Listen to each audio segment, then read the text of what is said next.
Bonjour à tous. Aujourd'hui, on va décortiquer ensemble un sujet super pratique. Comment on fait quand on a une urgence médicale à Toulouse et que, bien sûr, le cabinet de son médecin est fermé?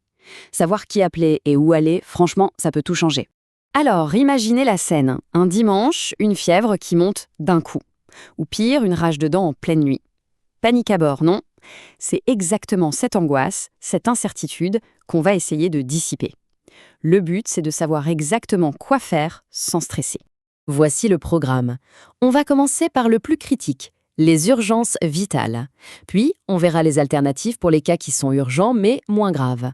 Ensuite, on se penchera sur les services un peu plus spécifiques, comme les urgences dentaires, et on terminera avec des conseils tout simples pour bien préparer sa visite. Un plan de bataille clair, quoi. Allez, on attaque tout de suite avec le plus important, le cœur du sujet, les urgences vitales. Connaître ces numéros, c'est la base, l'étape numéro 1 en cas de situation vraiment critique. Le 15, c'est le numéro à avoir en tête, le numéro du SAMU. On l'appelle quand vraiment on pense que la vie de quelqu'un est en danger. C'est pas pour une petite grippe, hein. Au bout du fil, il y a un médecin qui va évaluer la situation et envoyer l'aide la plus adaptée. Ensuite, il y a le 112. Celui-là, il est super pratique aussi, c'est le numéro d'urgence européen. Donc qu'on soit à Toulouse ou à Berlin, ça marche. Et il mettra en relation avec les bons services, comme le SAMU. Et pour être complet, voici les autres numéros vitaux. Le 17, c'est la police ou la gendarmerie. Le 18, les pompiers, qui d'ailleurs font aussi beaucoup de secours à la personne, il faut le savoir. Et puis, super important, le 114. C'est le numéro pour les personnes sourdes ou malentendantes. Ça marche par texte et ça, c'est une avancée géniale pour l'accessibilité au secours. Bon, maintenant, imaginons une situation qui est urgente, mais disons pas une question de vie ou de mort immédiate. L'objectif ici, c'est de trouver la bonne solution sans forcément courir aux urgences de l'hôpital, qui sont souvent surchargées et qui doivent se concentrer sur les cas les plus graves. Et là, ce tableau est vraiment super utile pour y voir clair. On a en gros 3 grandes options. D'abord, SOS médecins. Eux, ils se déplacent à domicile ou proposent des consultations 24 heures sur 24, 7 jours sur 7. Vraiment pratique. Ensuite, il y a les maisons médicales de garde comme à la Grave ou la Foirette. C'est un peu comme le cabinet du médecin généraliste, mais ouvert le soir et le week-end. Et enfin, le 3966, un numéro qui va orienter vers le médecin de garde le plus proche. Du coup, en fonction de la situation, on a vraiment le choix. Et d'ailleurs, petite précision sur SOS médecins, ce ne sont pas que des visites à la maison. Ils ont aussi 3 centres de consultation fixes à Toulouse. Il suffit juste de prendre rendez-vous par téléphone et on peut y aller directement. C'est bon à savoir. Ok, on a vu la médecine générale. Mais parfois, le problème est plus spécifique, n'est-ce pas? Passons donc aux urgences qui demandent une expertise particulière. La fameuse rage de dents du dimanche. Eh bien oui, il y a un service pour ça. Si on a une douleur insupportable, une dent cassée après une chute, bref, une vraie urgence dentaire. Le réflexe, c'est d'appeler ce numéro, le 05 61 54 80 80. Un chirurgien dentiste va évaluer l'urgence et orienter vers le cabinet de garde. Autre cas de figure beaucoup plus anxiogène, la suspicion d'intoxication. Un enfant qui a avalé un produit ménager, une erreur de médicament. Là, pas de temps à perdre. Le réflexe absolu, c'est de contacter le centre antipoison. Et le numéro, le voilà. Notez-le bien. 05 61 77 74 47.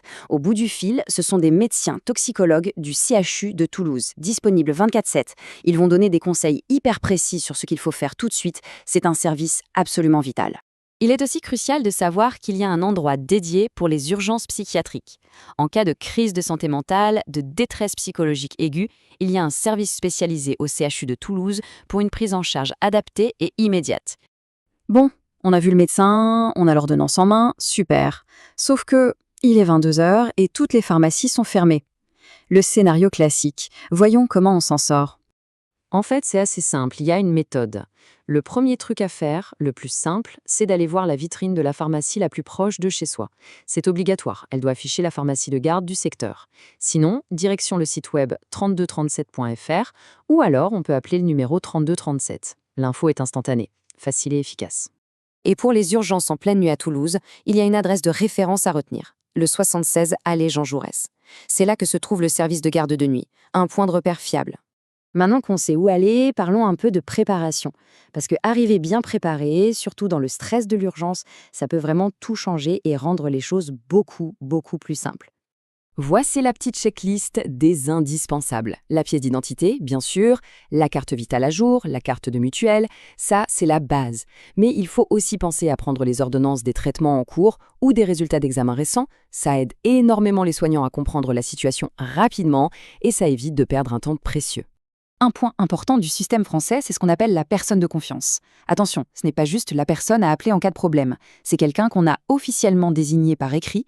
Cette personne peut nous accompagner, nous aider à prendre des décisions et même parler en notre nom si on n'est plus capable de le faire. C'est un vrai soutien.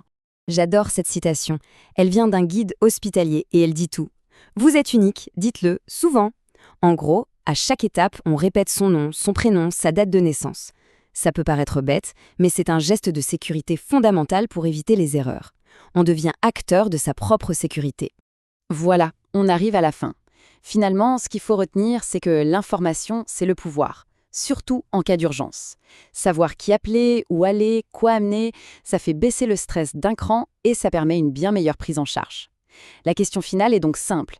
Est-ce que tous ces numéros, les plus importants en tout cas, sont bien enregistrés dans son téléphone ? C'est peut-être la chose la plus simple et la plus utile à faire.